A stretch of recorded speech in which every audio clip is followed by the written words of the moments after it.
The way I'm seeing it, the Wingfeather Saga is like McDonald's, because I'm loving it.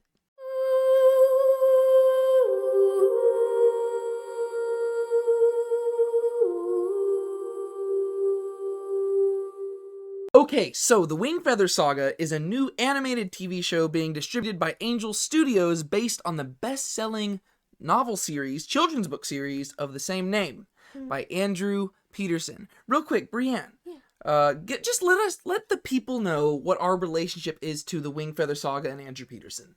Oh, lots of things. So, we knew about Andrew Peterson's music before we ever read any of the books. And so we followed him, we liked his music a lot, and then we read some of his, like, memoirs. The God of the Garden and Adorning the Dark. Yes. And then we were like, okay, his music's good, his other books are good, maybe his children's series will be good. And so then we picked it up and just kind of went for it, and it is indeed good. Yeah, we're big Andrew Peterson fans. Future David here. Speaking of being big Andrew Peterson fans, Brienne and I are actually going up to College Station this Friday for the Behold the Lamb of God tour, which we are super, super pumped about. We've never actually seen him in concert. I'm actually not even that big of a concert person, but I am excited to go to this one, so I thought that it was worth mentioning just because it seemed relevant to the topic. Anyways, back to the video. Yeah. And obviously, this book series is not exactly normally meant for our age range. No, but for kids. Yeah, but we're really big Andrew Peterson fans, and basically, the more I've learned about this guy, the more I just like about him, because there's just a lot of, I don't know, I'm very skeptical of a lot of Christian musicians and artists out there nowadays, but whenever I find good stuff, I try to cling to it and just, like, follow there, and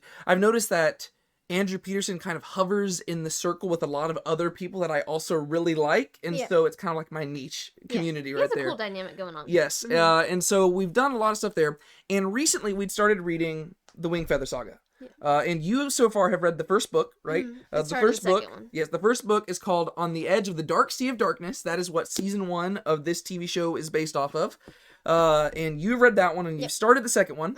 And I have read the first 3, so I have read On the Edge of the Dark Sea of Darkness, I have read North or Be Eaten, and then quite literally, this morning, I finished the third book, The Monster in the Hollows, and on the way back home from school, because I just finished my final seminary class, which is exciting.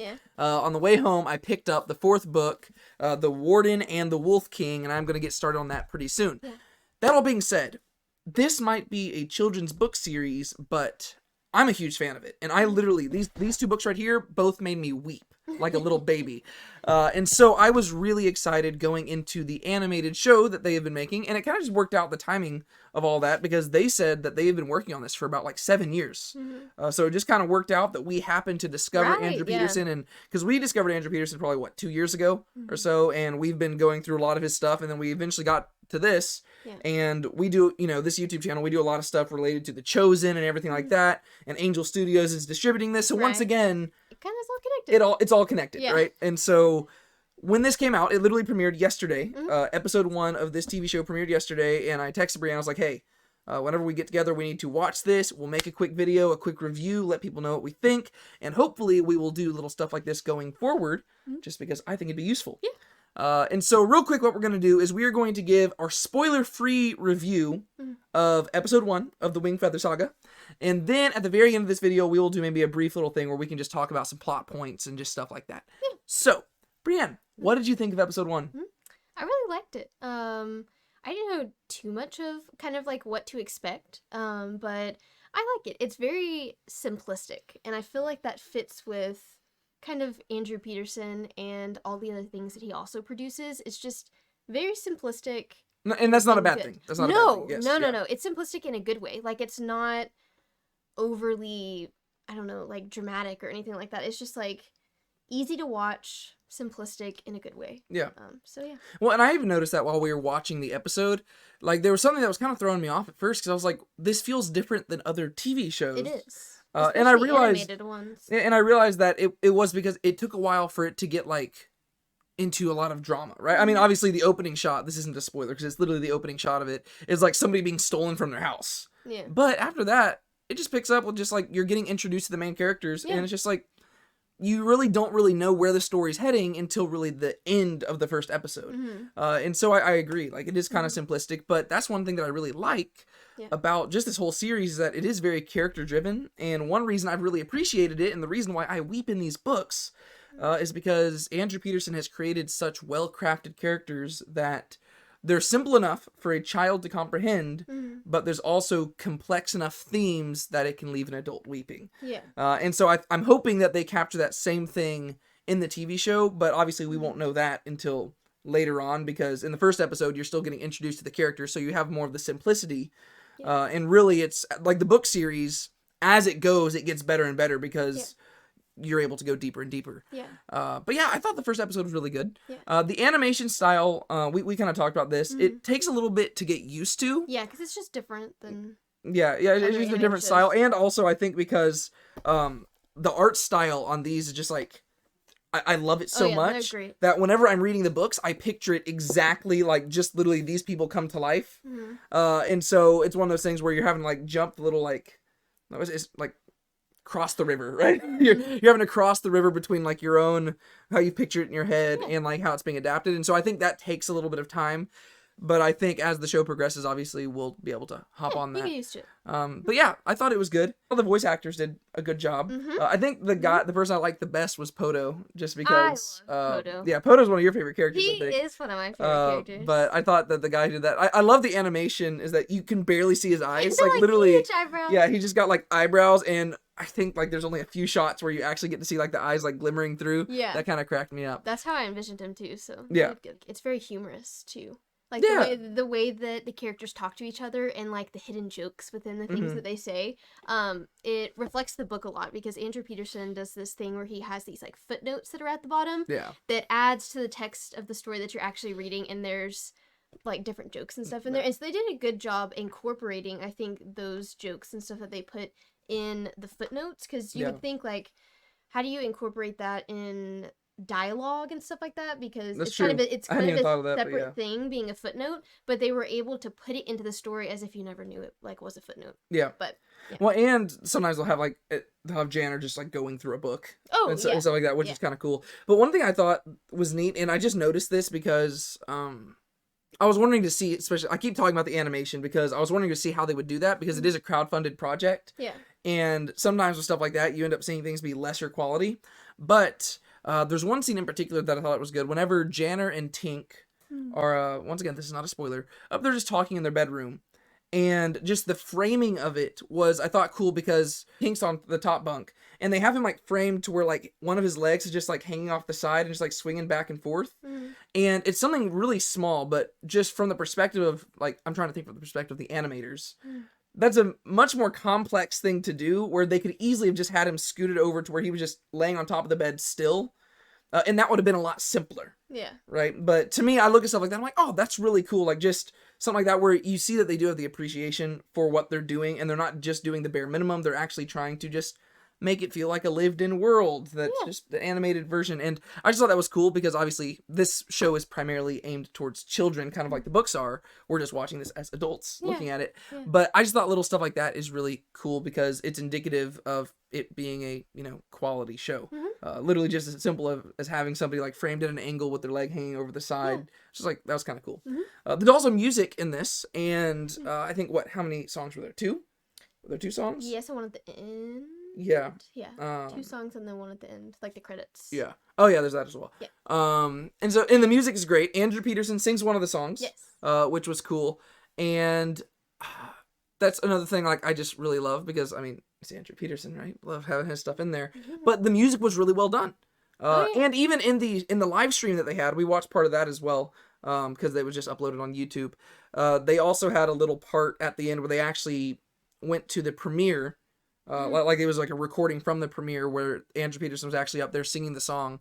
And it was actually kind of cool, just like hearing the audience like join in with him. And like humming. Even seeing him get choked up while singing the song, because that's what I love. And you see this with Tolkien's work as well. Like whenever you read like Lord of the Rings and everything, fantasy authors can do a lot of stuff, and like they can put a lot of really rich themes into their work, especially with fantasy work. With the character development and world building, you can put a lot of rich themes in there. But for some reason, it seems like in the music that they write, both in Tolkien's work and in Andrew Peterson's, in both of them, they use their music to really hammer in those themes. And you see it in the song that Andrew sings in this episode, and I'm not going to talk about it yet because it's kind of a spoiler, but you see that, like, the lyrics, like, there's a reason he got choked up singing them at the premiere, because the stuff that he's singing applies to this fantasy world, but the lyrics also ring true for our own reality. And he's singing, so it's really, he's like caught in between two worlds. He's caught in between the fantasy world he's created and the world we live in, but the lyrics are also talking about the world we live and the future kingdom of God, which is kind of a predominant theme in most of Andrew's stuff. But I just thought that was really cool, because Tolkien does the same thing, where if you pay attention to the lyrics of the songs he writes, like most people, they're reading like Lord of the Rings, whenever they get to music, they just skip over it. I'm like, no, that's the best part. Like, you got to look at that, just because there's a lot of depth to it. And I don't know, I just thought that was kind of cool. Even like his whole, like his book series as a whole with the Wingfeather, it's something which I think he's talked about this before, but it's not overtly like a Christian show, if that makes sense, but the themes are all in there, which is really cool, because you have to search for it, which is kind of cool, because it's layered in there, and there's a lot of depth that comes with that, and so I really like how it's built that way, just because it's deeper, it makes you think, and it's cool. And like the characters, they always make references to the maker, but they never really specify much about it, and you pick up on certain themes, and you see how belief in the maker has shaped their reality and their worldview of things, and you have other characters who just disregard the maker, but it's not like the predominant theme, which is good, because the goal is not to just be overly preachy, it's to teach a good story, which I think is something that Christians are beginning to see, or at least in the circles that I'm beginning to go around in, like, I see that happening. Like The Chosen, they do that really well, where there obviously is a message behind it, but the main goal is storytelling, because I think people are beginning to realize that's how God created us. God created us as creatures who love stories. And if you want us to believe your message, tell us a good story. And so I think Andrew Peterson gets that. I think that Dallas Jenkins with The Chosen gets that. And I think like everybody with the Testament TV show that's coming out, like all the different stuff that Angel Studios is putting out there, it seems like they kind of are on the same track there. It's really about putting the art and the story in the forefront and allowing people to perceive the message in the background, which I just think is really cool. But yeah, so final thoughts, spoiler free. What do you want to say if you were just going to recap everything we've said so far? I've enjoyed what the first episode has brought, and I'm excited to see where they're going to take it. All right. But I like it so far. It's pretty good. Same here. Good characters, good animation, good music. One thing I would clarify, and this is probably the only negative thing, is that there was a lot of background music throughout the whole thing, and it was fine, but for some reason, sometimes it almost made it feel like I was playing one of those, I actually made this comment to you, I think, like one of those like old computer games. Like from when we were kids. Like whenever you're like, back whenever I was like a little kid or you were a little kid. Like to where there's like almost like constantly running music in the background, where there's times where I was like, oh, this conversation could almost like benefit from just not having background music. And it's not necessarily a negative thing. It was just something where I think I'm just more aware of it because I like writing music and stuff. I'm just more aware of how like music sets like the tone for something. And there were certain times where there was like a conversation going on and I was like, the music was more like trying to like set the mood for like, we're in the country having a fun time. And I was like, oh, like it wasn't bad. Like it was still good and it wasn't too distracting. Like most people would not watch this. I don't think you were watching this thinking this. It's just stuff that I'm more mindful of, probably because I like creating things. And that was just something I was like, I don't know. But that's not even really that's not something that most people would really care about. And especially for like a kid show, it's not a big deal. Right. But I thought it was a really good thing. I'm excited. Episode 2 premieres in, what they say, 2 weeks? Yep. Right? December 16th, I think. Is that the correct date? December 16th, yes. right? Yeah. Yeah, they said this next Friday there's a live stream, and then the next week after that is episode 2, and that is called The Mysterious Map. And so, come back for that. All right, real quick, just let's talk spoilers very briefly. Spoiler alert, if you haven't seen episode 1, stop watching now. I just wanted to talk about how much was covered here. So basically, the name of this episode was called something about Leeli's song. I probably should have looked up the exact name of this, but it covers basically the first 10 chapters in on the edge of the dark sea of darkness. And when I say it covers the first 10 chapters, it covers them loosely, because there's certain things that are like kind of skipped over and certain things that are glossed over. But basically, chapter 10 of the first book is the one where Leeli is standing on the edge of the cliff and she sings her song and the dragons come up, and it's a really powerful moment, which is probably a good place to end the first episode. I think so. But there's also some other stuff that isn't addressed. Like, I know there was more stuff with Pete the Sock Man in the earlier chapters, stuff like that, which just weren't covered here. But that's because they're having to adapt it. Yeah, they can only cover so much. Yeah, and I think they said there's 6 episodes in the season, which is really cool. Who was your favorite character thus far in just episode 1? I like Poto, but he wasn't in it as much as he is in the first 10 chapters in the book, so I don't know if I can say him, but I really do like Poto. Mm-hmm. I like Leeli, but I think maybe that's because the episode was probably based around her, because I love the scene with Leeli's song. Yeah. Like, that's one of my favorite scenes from whenever I read the book. Yeah. So I really like her too. Yeah. That's, like, they did a very good job in this episode as establishing each of the characters as unique. Like, specifically the 3 main characters, right? The 3 kids. The siblings. You've got Janner, you've got Tink or Calamar, and you've got Leeli. Mm-hmm. And each of them are very unique, and as the book series progresses, all of their different strength and attributes and qualities really start coming into play into the plot. And so I thought they did a really good job establishing it early on. Like, even subtle things to where I think it'll benefit from a rewatch. Like, once you see, I don't want to spoil too much because you haven't read later books yet. Yeah. But certain things where somebody would be doing something and it would cut to one of the specific characters, and you're like, oh, those 2 things correlate with one another, just based off things that they would be interested in, as opposed to the other 2 would not be as interested in it. And I thought that was really good, like, just foreshadowing to where, once again, it's a kid's show, but if you're older, you'll still appreciate it in the same way as the books. Yeah. But yeah, and you have Leeli, obviously, she is fascinated by the Bard, and the Bard is the one who, I don't believe Andrew Peterson was voicing him, but he was singing the songs, I believe, because as soon as he started singing, she was like, oh, that's Andrew Peterson. I was like, yes, it was. But it didn't sound like his voice speaking, so I'll have to look up who that was. But yeah, so you have Leeli being fascinated by that guy singing, just because she loves music. And then they each have different stuff. Janner really likes reading, and he likes documenting things. And Tink is very good at sports, and he is very quick. And I even like the little introduction to them of them with the toothy cow. That's not how it began in the book or anything, right? I think that was a unique thing, because it's been a while since I read the first book. Like, I read the first one a while back, and then I just read second and third one really recently, kind of actually in preparation for the TV show coming out. But yeah, I thought it was good. And just the ominous, like even the way even the way that the episode ended, I thought was just kind of nice. Like, just ominous moment with Poto and Nia.